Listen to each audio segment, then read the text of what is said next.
Hi film fans, my name's James Clark. I am 24 years old and I'm a graduate in film studies and English. My passion is for film, and this is the place on my YouTube where I'm going to be sharing some of my film reviews with you. I'm going to christen my vlog with my first review, and it's going to be of the biggest film that's out at the moment in cinemas. It's the final instalment of the Harry Potter series, Harry Potter and the Deathly Hallows Part 2. I've given an introduction about myself and about this blog. My main blog is Film Fanatic. There's a link to that which you'll be able to see at the end of the video, so go along to that site, and I'll be putting some more of my written reviews up there soon, and hopefully some of these videos as well. I'm going to try and keep the reviews to roughly 10 minutes long each, so it's manageable. You don't want to be listening to me droning on forever about different films. But hopefully we can get some good debate going, and that's the thing about film. It's such a wonderful medium to be able to share your opinions, just like so many others, like music, books, TV. Film is no exception, and there are so many debates that we could have about these reviews, because I know that some people will agree wholeheartedly, some people will disagree very strongly with my opinions, and that's all good. I enjoy that, and it's healthy to have some great debate on film. So let's get the ball rolling with my review of Harry Potter and the Deathly Hallows Part 2. Now, it's going to be difficult for me to condense this down into 10 or maybe 15 minutes. Let's start off with where we've left Harry and his friends. Obviously, we're at film number 8 now, based on the 7 books from J.K. Rowling. And they split the last one, Deathly Hallows, into 2 parts, as I'm sure you know, unless you've been living under a rock or Harry Potter's really not your sort of thing. That's fine. Everyone's entitled to their own opinion, as you say. I'm going to say from the outset, I'm slightly biased because I do love the Harry Potter series, particularly the books, but the films have come on in leaps and bounds, I think, over the last 10 years. So, where did we leave Deathly Hallows before Part 2? It was a nice cliffhanger at the end. Spoilers abound, by the way. I'm afraid if you haven't seen the film, I would stop listening for a little while. I'll go into more general opinions of what I think of the film in a moment, but firstly, a few plot points. Harry, Ron and Hermione are searching for the Horcruxes, Voldemort's Horcruxes, which are objects that he split his soul down into to achieve immortality. As long as his Horcruxes are still existing somewhere, wherever he's hidden them, then his soul lives on and he cannot die.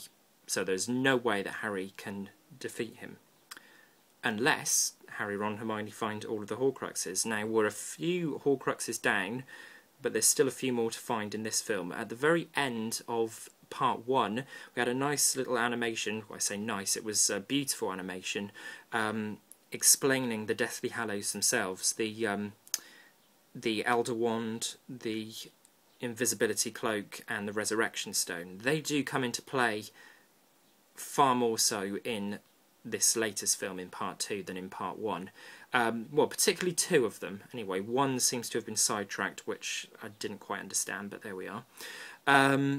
So at the end of Part 1 we have the, spoiler alert, very sad death of a important character. Well, he's more important in the books because we haven't seen him a lot in the films.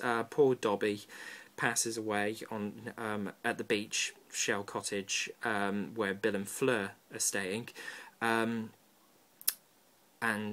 that's pretty much how Part 1 ends. And of course you have Voldemort learning from Gellert Grindelwald, an old adversary of Professor Dumbledore, that the Elder Wand, which Voldemort seeks for ultimate power, the most powerful wand in the world, lies in Dumbledore's tomb at Hogwarts. So we see Voldemort very slyly breaking into Dumbledore's tomb, grin on his face, noseless, bit of a freak, blasting the Elder Wand into the air. Nice shower of light from the Elder Wand, and part 1 comes to a conclusion.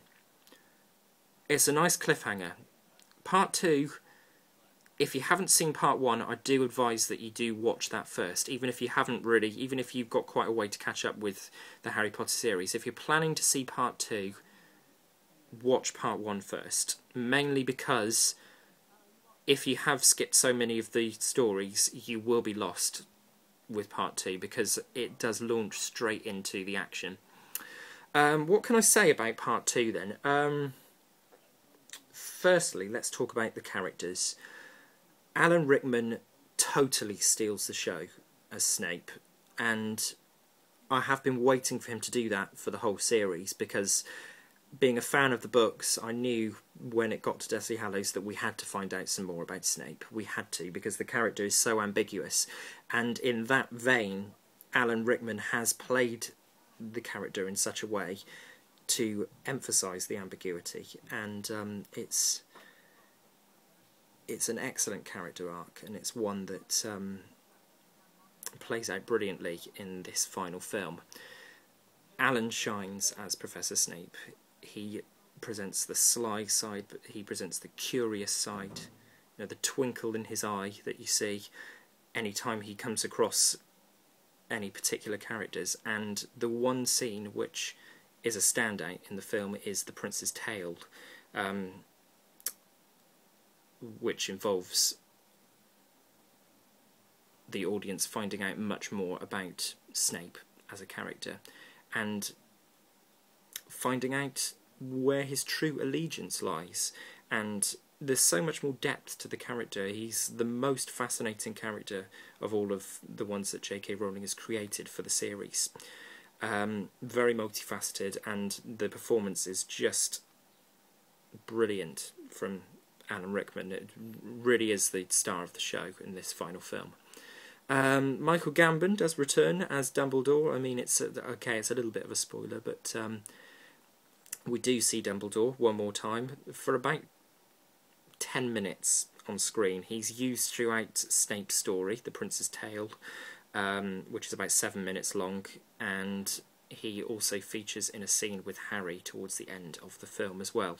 The Prince's Tale scene is done very well. The scene with Harry, which is an ethereal scene after something very important happens to Harry's character. You see how I'm trying to avoid giving too many spoilers away for people that haven't seen the film.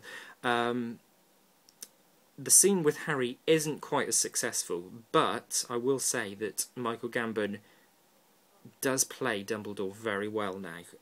In the last couple of films, from Half-Blood Prince really, and this last film, he has portrayed Dumbledore as he should be, I believe, from reading the books.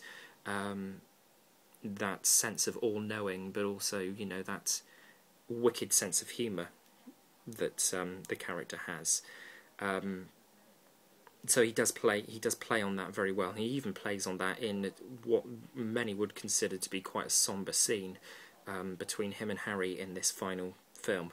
And their relationship does come across well on screen, I think.